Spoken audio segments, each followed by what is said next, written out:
Well, good morning, dear students. Myself, Dr. Ashish Garg, Associate Professor in Chemistry, SET, RN Bhuiya Government College, Ramgarh Shekhawati district Sikar Rajasthan. बच्चों, BSc part first में first paper inorganic chemistry, इसमें we start a new unit that is covalent bond. बच्चों,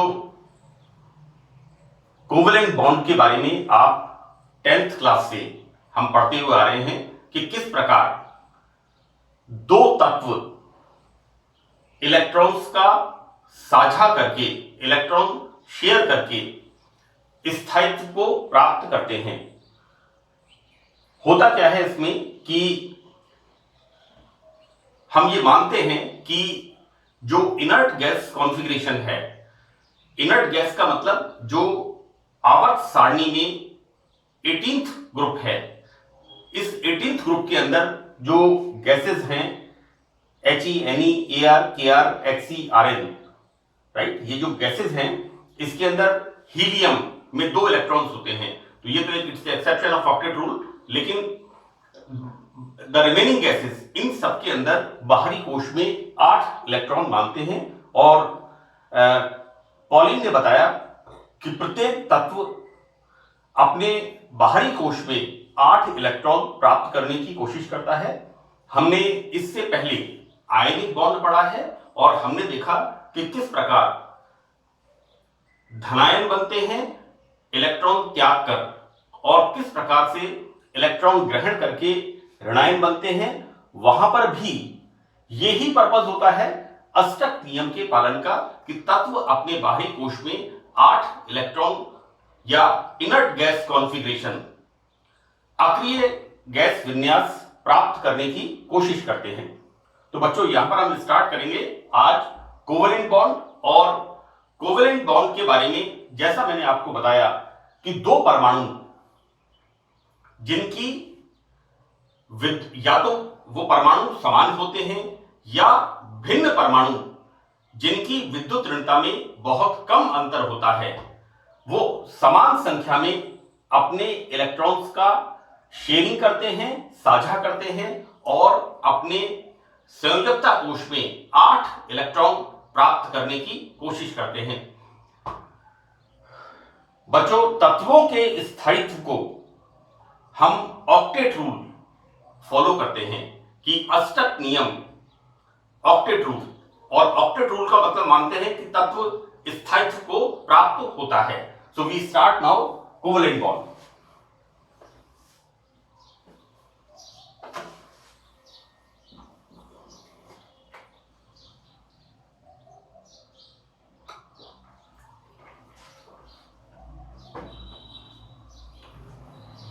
यहां पर देखिए बच्चों, we start from the definition. किन्हीं दो परमाणुओं के मध्य साझित, it is a shared electrons, shared electron युग्म जिस पर दोनों परमाणुओं का समान अधिकार होता है, एक सहसंयोजक बंध कहलाता है। यानी यहां पर दो परमाणुओं के बीच में बच्चों हाइड्रोजन का एटॉमिक नंबर 1, राइट, और हम इसके n बराबर 1 शेल में इलेक्ट्रॉन होता है 1। तो यहां पर इस प्रकार से ये दो हाइड्रोजन अपना एक एक इलेक्ट्रॉन देकर के कोवेलेंट बॉन्ड, जिसे हम एक सिंगल लाइन से शो कर रहे हैं। यहां पर मैं बच्चों बताऊंगा कि सिंगल लाइन का मतलब यहां पर एकल बंध, सिंगल बॉन्ड। अगर यहां पर दो इलेक्ट्रॉन का शेयर होता है तो इसे हम कहते हैं डबल बॉन्ड, और यदि 3 इलेक्ट्रॉन्स का शेयर होता है तो इसे हम कहते हैं ट्रिपल बॉन्ड। ये बहुत एलिमेंट्री चीज है, 11th-12th की चीज है, लेकिन मैंने चैप्टर भी स्टार्ट किया है तो इसकी बिगिनिंग में, शुरुआत में हमें कोवेलेंट बॉन्ड के बारे में समझना जरूरी है। यहां पर मैंने बच्चों उदाहरण दिया है हाइड्रोजन गैस का कि यहां पर हाइड्रोजन की संरचना को निम्न प्रकार प्रदर्शित करते हैं। तो बच्चों, यहां पर प्रत्येक हाइड्रोजन अपना एक एक इलेक्ट्रॉन यहां साझा करता है और इस प्रकार से बॉन्ड फॉर्म करता है, और यहां पर H2 मॉलिक्यूल हाइड्रोजन गैस का निर्माण होता है। तो ये होता है हाइड्रोजन बॉन्ड का हम इसको डिफाइन करें या समझाएं कि किस हाइड्रोजन बॉन्ड होते क्या हैं। वैसे तो कोवेलेंट बॉन्ड के बारे में बहुत सी थ्योरीज हैं, लेकिन जो सबसे ज्यादा एक्सेप्टेबल थ्योरी है वो है लुईस कांसेप्ट, और इसको बच्चों सहसंयोजक बंध का लुईस कांसेप्ट, इसको electronic theory of Lewis concept भी कहते हैं, क्योंकि यहां पर इलेक्ट्रॉन्स को साझा करके इस तरह के स्ट्रक्चर्स बना के हम समझाते हैं। लुईस ने बताया कि परमाणु जिनकी विद्युत ऋणता में बहुत कम अंतर होता है, बच्चों यहां पर कम को मैंने बताया है यहां पर, अर्थात लगभग समान या समान विद्युत ऋणता वाले परमाणु परस्पर एक या अधिक मैं एग्जांपल्स आपको बताऊंगा यहां पर कि यहां पर एक इलेक्ट्रॉन की शेयरिंग है, यहां पर दो इलेक्ट्रॉन्स की शेयरिंग है, और यहां पर तीन इलेक्ट्रॉन्स की शेयरिंग है। तो बच्चों यहां पर परमाणु जिनकी विद्युत ऋणता में बहुत कम अंतर होता है, अर्थात लगभग समान या समान विद्युत ऋणता वाले परमाणु परस्पर एक या अधिक इलेक्ट्रॉन युग्म की साझेदारी करके सहसंयोजक बंध बनाते हैं, और इस प्रकार अणु का प्रत्येक परमाणु उत्कृष्ट गैस संरचना प्राप्त करके स्थायित्व प्राप्त करता है। तो जैसा मैंने आपको बताया बच्चों, उत्कृष्ट gas, inert gas, non reactive gases, right, यहां पर यह माना जाता है कि प्रत्येक परमाणु किसी भी तरह से, चाहे वो मोड हो आयनिक बॉन्ड के अंदर, वहां पर आयंस का स्थानांतरण होता है, चाहे हम यहां पर बात करें सहसंयोजक बंध की, तो सहसंयोजक बंध के अंदर इलेक्ट्रॉन्स की साझेदारी होती है। इसके बाद हम बात करें कोऑर्डिनेट बॉन्ड्स की, तो कोऑर्डिनेट बॉन्ड के अंदर भी एक यौगिक इलेक्ट्रॉन देता है जिसके पास इलेक्ट्रॉन्स की अधिकता होती है या लोन पेयर ऑफ इलेक्ट्रॉन होता है, और दूसरा अणु जिसके पास इलेक्ट्रॉन जो कि इलेक्ट्रॉन न्यून होता है, इलेक्ट्रॉन डेफिशिएंट का ऑक्टेट उसमें कंप्लीट नहीं होता है, वो इलेक्ट्रॉन लेता है। तो बच्चों यहां पर वापस हम अल्टीमेटली बात आती है यहां पर हमारी उत्कृष्ट गैस संरचना, इनर्ट गैस स्ट्रक्चर, और इस तरह से ये स्थायित्व प्राप्त करता है। मैंने बच्चों यहां तीन एग्जांपल इसलिए दिए हैं क्योंकि कोवेलेंट बॉन्ड में हम पढ़ते हैं सहसंयोजक बंधों में single bond, double bond and triple bond. बच्चों क्लोरीन 17th ग्रुप एलिमेंट है, और क्लोरीन का एटॉमिक नंबर होता है 17। तो राइट, यहां पर देखो बेटा, इसके वैलेंस शेल में प्रत्येक Cl परमाणु के वैलेंस शेल में 7 इलेक्ट्रॉन्स हैं, और यहां पर इस 7 इलेक्ट्रॉन को ऑक्टेट उत्कृष्ट गैस संरचना में बदलने के लिए ये दोनों परमाणु एक इलेक्ट्रॉन का साझा करते हैं। और बच्चों यहां पर ये जो साझित इलेक्ट्रॉन युग्म होता है, it is a bond pair, साझित इलेक्ट्रॉन युग्म जो बॉन्ड पेयर बनता है, क्योंकि बच्चों मैं आपको बता दूं बॉन्ड पेयर को आगे मैं लिखूंगा बीपी बॉन्ड पेयर, कहीं लोन पेयर है तो उसे हम लिखेंगे एलपी। तो मैं आपको बिगिनिंग से इस बात को गो थ्रू कर दूं, इस बात को मैं आपको बता दूं कि यहां पर this is the bond pair.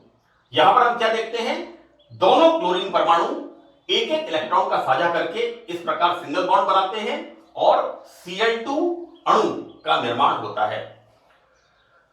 दूसरा एग्जांपल बच्चों यहां पर O2 में क्या होता है, ऑक्सीजन का एटॉमिक नंबर 8, राइट, ऑक्सीजन किस ग्रुप का एलिमेंट है, 16th ग्रुप एलिमेंट का, बिल्कुल ठीक है ना, ऑक्सीजन 16th ग्रुप का एलिमेंट है। यहां पर इसके अंदर हम देखते क्या है, एटॉमिक नंबर 8, और 8 को हम क्या लिखते हैं 2 6, यानी ऑक्सीजन के n बराबर 2 वैलेंस शेल में 6 इलेक्ट्रॉन्स होते हैं। तो यहां पर बच्चों मैंने जो साझित इलेक्ट्रॉन हैं उन्हें डॉट से दिखाया है। यहां पर प्रत्येक ऑक्सीजन परमाणु 2 इलेक्ट्रॉन्स का योगदान देता है, और इस इलेक्ट्रॉन युग्म पर दोनों ऑक्सीजन परमाणुओं का समान अधिकार होता है। यहां पर दोनों ऑक्सीजन एक ही टाइम में, बच्चों यहां पर 2 और 2 4 और 4 8, इसी तरह से इस ऑक्सीजन के लिए 2 और 2 4 और 4 8, यहां पर प्रत्येक ऑक्सीजन उत्कृष्ट गैस संरचना प्राप्त करता है। जैसा मैंने यहां पर बताया कि यहां पर दोनों परमाणु एक एक इलेक्ट्रॉन का शेयरिंग करते हैं, इसलिए यहां पर सिंगल बॉन्ड है। यहां पर दोनों परमाणु दो दो इलेक्ट्रॉन की शेयरिंग करते हैं तो यहां पर डबल बॉन्ड आता है। इस प्रकार हम सहसंयोजक बंध से एकल बंध, द्विबंध, आगे बात करते हैं हम ट्रिपल बॉन्ड की। बच्चों नाइट्रोजन, नाइट्रोजन हो गया 15th ग्रुप एलिमेंट।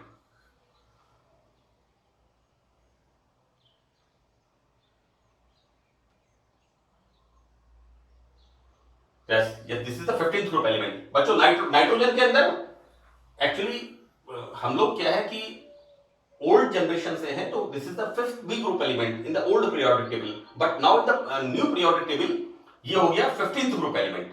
10 जोड़ दीजिए डी के, है ना। तो बच्चों यहां पर देखिए नाइट्रोजन में एटॉमिक नंबर 7, हम इसको क्या लिखते हैं 2 और 5, राइट। यहां पर नाइट्रोजन के वैलेंस शेल में, संयोजकता कोश में इलेक्ट्रॉन होते हैं 5, और यहां पर इस तरह से 3 इलेक्ट्रॉन्स की साझेदारी दोनों नाइट्रोजन परमाणुओं में होती है। और बच्चों यहां पर इस तरह से ये जो 6 इलेक्ट्रॉन होते हैं, 6 इलेक्ट्रॉन का मतलब 3 बॉन्ड पेयर, 3 बॉन्ड पेयर्स, इन 3 ये जो 6 इलेक्ट्रॉन्स होते हैं इन पर एक ही समय में दोनों नाइट्रोजन परमाणुओं का अधिकार होता है, और इस प्रकार से हम सहसंयोजक बंध के माध्यम से ट्रिपल बॉन्ड को समझाते हैं।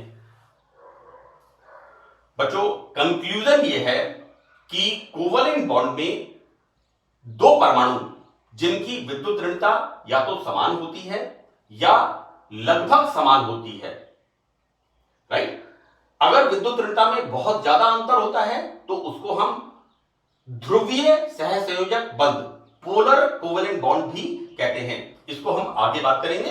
अभी हम एक बार हमने चैप्टर स्टार्ट किया है, सबसे पहले हमें यह समझना है कि कोवेलेंट बॉन्ड्स होते क्या हैं।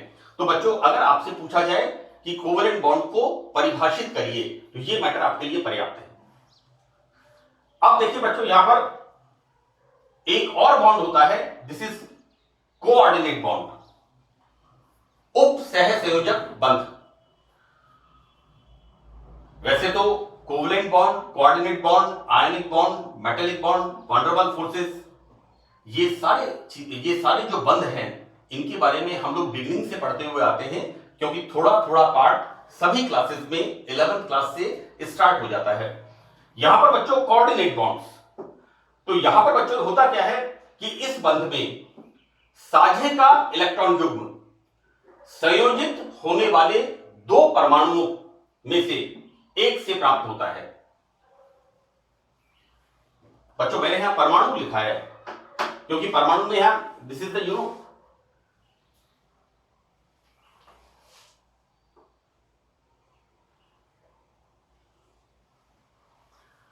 यहां पर क्या हो रहा है कि नाइट्रोजन, मैं आपको इसको आगे इसका इलेक्ट्रॉनिक स्ट्रक्चर बना के बताऊंगा कि यहां पर संयोजित होने वाले दो परमाणुओं में से एक से प्राप्त होता है साझे का इलेक्ट्रॉन युग्म, राइट। यहां पर बच्चों जो इसकी हम बात कर रहे थे कि बराबर मात्रा में दोनों परमाणु इलेक्ट्रॉन्स देते हैं और सहसंयोजक बंध का निर्माण होता है। लेकिन इसके अंदर क्या होता है कि यहां पर जो दो परमाणु संयोजित होते हैं उनमें साझे का इलेक्ट्रॉन युग्म एक ही परमाणु से प्राप्त होता है, एवं इस इलेक्ट्रॉन पेयर पर दोनों परमाणुओं का समान अधिकार होता है। इस प्रकार इस साझित इलेक्ट्रॉन युग्म द्वारा दोनों परमाणु उत्कृष्ट, यहां बच्चों इसमें ऐड कर देना कि दोनों परमाणु उत्कृष्ट गैस संरचना प्राप्त करते हैं। यहां पर बच्चों देखिए, इलेक्ट्रॉन देने वाला परमाणु कहलाता है डोनर, दाता। वह इलेक्ट्रॉन युग्म ग्रहण करने वाला परमाणु एक्सेप्टर कहलाता है, दाता कहलाता है। बच्चों इसको हम प्रदर्शित करते हैं इस एरो के निशान से। This is the sign of coordinate bond, उप सहसंयोजक बंध। यानी जो देने वाला परमाणु होता है उससे हम लेने वाले परमाणु को इस प्रकार के एक एरो, तीर के निशान से प्रदर्शित करते हैं।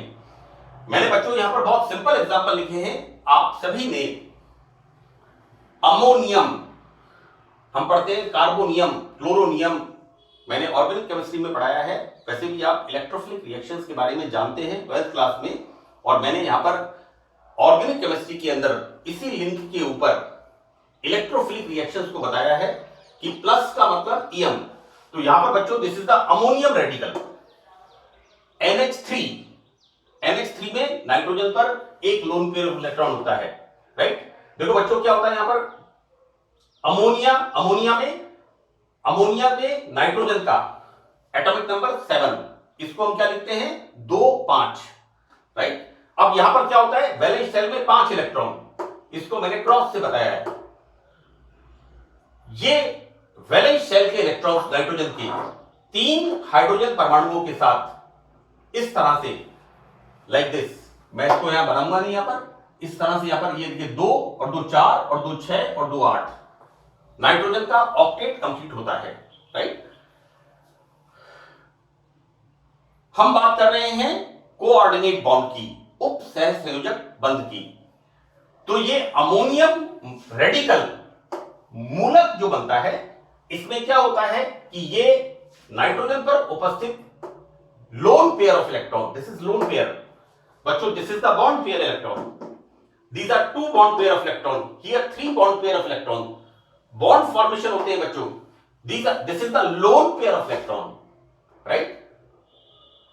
ये lone pair of electron इसके साथ bond formation करता है। और यहां पर हम इसको एक ब्रैकेट में हमने एक स्ट्रक्चर दिखाया है, इलेक्ट्रॉनिक स्ट्रक्चर, इसके ऊपर आता है plus charge.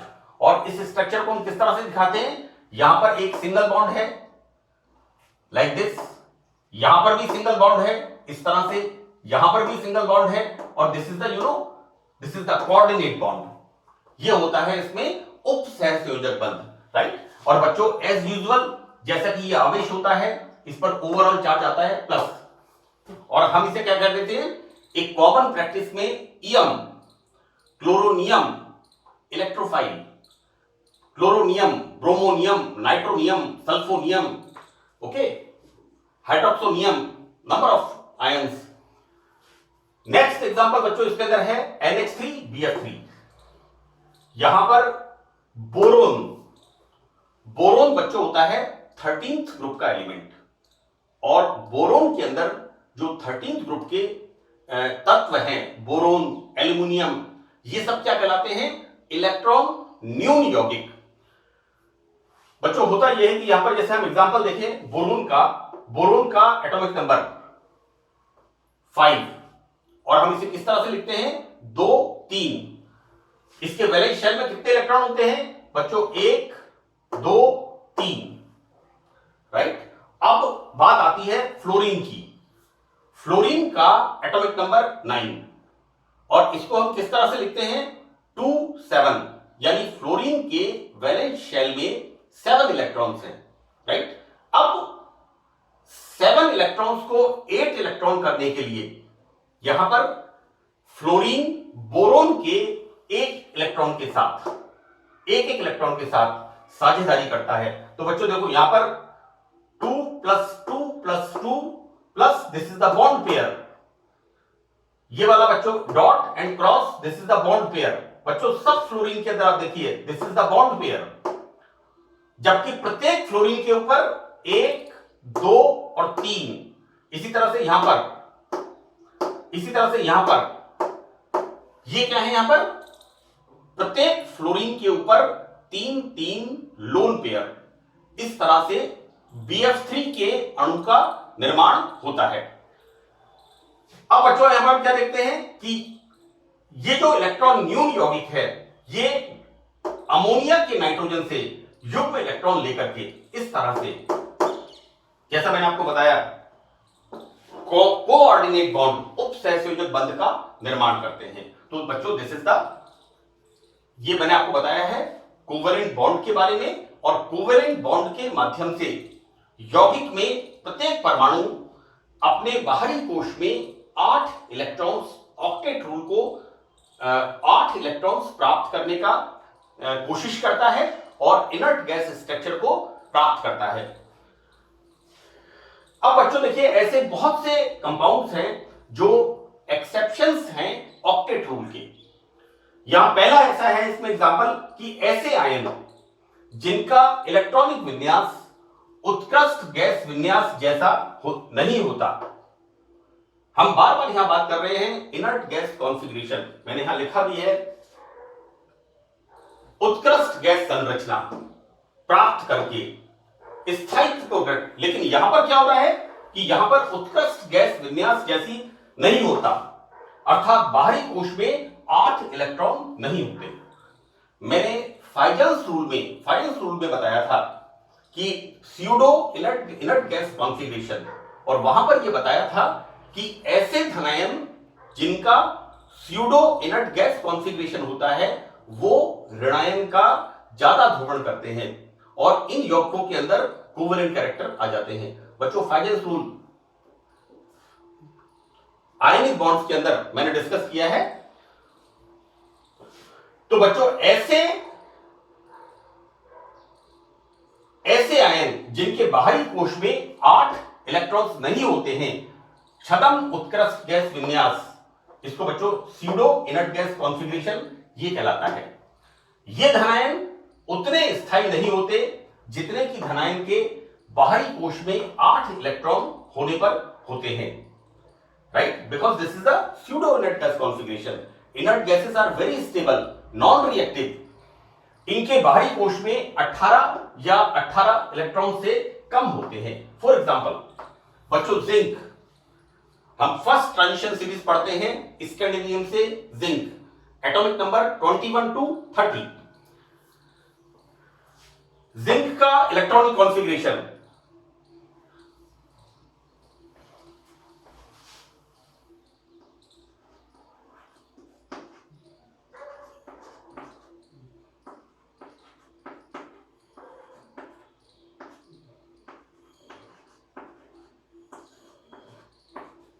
This is the electronic configuration, right?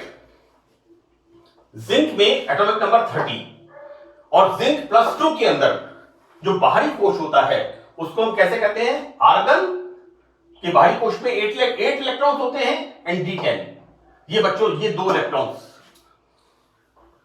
ये बाहर निकलते हैं, ये 2 इलेक्ट्रॉन्स यहां पर बाहर निकलते हैं और क्या फॉर्मेशन होता है? Zn2+। इसमें कितने इलेक्ट्रॉन्स हैं बाहरी कोश में? 18 इलेक्ट्रॉन्स हैं। इसी तरह से कॉपर की बात करते हैं, राइट? कॉपर में जब 1 इलेक्ट्रॉन बाहर निकलता है तो फॉर्मेशन होता है Q+, Cu+, और कॉपर में जब 2 इलेक्ट्रॉन्स बाहर निकलते हैं तो फॉर्मेशन होता है Cu2+। This is the D9 structure in the Q+, है ना बच्चों? 3D9, इसको हम कैसे लिखते हैं? ArD9। यहां पर 18 से 1 इलेक्ट्रॉन कम हो गया, this is the 17 electron. Next यहां पर हम निकल में देखते हैं, निकल के अंदर एटॉमिक नंबर 28 और इसका इलेक्ट्रॉनिक कॉन्फ़िगरेशन हम लिखते हैं 3D8 4s2, राइट? बच्चों यहां पर Ni2+, यानी ये 2 इलेक्ट्रॉन्स बाहर निकलते हैं, तो बच्चों यहां पर 8 आर्गन के, ये बच्चों देखो 16 कैसे लिखा है? आर्गन के आउटर मोस्ट शेल में कितने इलेक्ट्रॉन हैं? 8, तो 8 + 8 D के 16। तो इस प्रकार के आयंस बनते हैं। ये आयन स्टेबल होते हैं लेकिन ये ऑक्टेट रूल का पालन नहीं करते। तो this is the first exception कि स्यूडो इनर्ट गैस कॉन्फ़िगरेशन वाले आयंस ये बनते हैं और इनका स्टेबल होते हैं। सेकंड हम एग्जांपल देखेंगे बच्चों, इनकम्प्लीट ऑक्टेट, अपूर्ण अष्टक। बच्चों यहां पर 13th ग्रुप में आते हैं boron aluminium, gallium, indium and TL, this is tellurium. यहां पर देखो बेटा 13 ग्रुप के हैलाइड्स इलेक्ट्रॉन न्यून यौगिक होते हैं। यहां पर हम देखेंगे बोरोन और एल्युमिनियम दोनों के अंदर जो वैलेंस शेल होता है उसमें 6 इलेक्ट्रॉन्स होते हैं and these compounds are called electron deficient compounds. ये भी ऑक्टेट रूल का पालन नहीं करते लेकिन ये कंपाउंड्स बनते हैं। तीसरे तरह का बच्चों उसके अंदर है, हम देखेंगे एक्सपेंशन ऑफ ऑक्टेट, अष्टक का प्रसार। बच्चों यहां पर हम देखेंगे एग्जांपल PCl5। इनके इलेक्ट्रॉनिक स्ट्रक्चर्स आप बना के देखिएगा।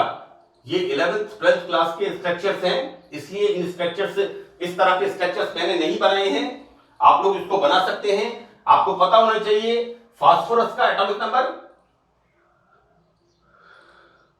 15, फास्फोरस का एटॉमिक नंबर 15 और फास्फोरस के वैलेंस शेल में कितने इलेक्ट्रॉन होते हैं? 5, 2, 8, 5, 15। तो बच्चों यहां पर फास्फोरस 5 क्लोरीन के साथ कोवेलेंट बॉन्ड बनाता है, PCl5 बनता है, स्टेबल होता है और फास्फोरस के जो फास्फोरस के अंदर नंबर ऑफ इलेक्ट्रॉन्स होते हैं 10। ऑक्टेट रूल का पालन यहां पर नहीं होता। इसी तरह से सल्फर के अंदर होते हैं 12 इलेक्ट्रॉन्स, जबकि आयोडीन में कितने होते हैं? 14 इलेक्ट्रॉन्स। तो बच्चों ये कंपाउंड्स बनते हैं। यहां पर केंद्रीय परमाणु फास्फोरस में 8 की जगह 10 इलेक्ट्रॉन्स हैं। सल्फर में केंद्रीय परमाणु सल्फर है, यहां पर सल्फर में 12 इलेक्ट्रॉन्स हैं और आयोडीन में 14 इलेक्ट्रॉन्स हैं। नाउ नेक्स्ट वन, विषम इलेक्ट्रॉन अणु का बनना।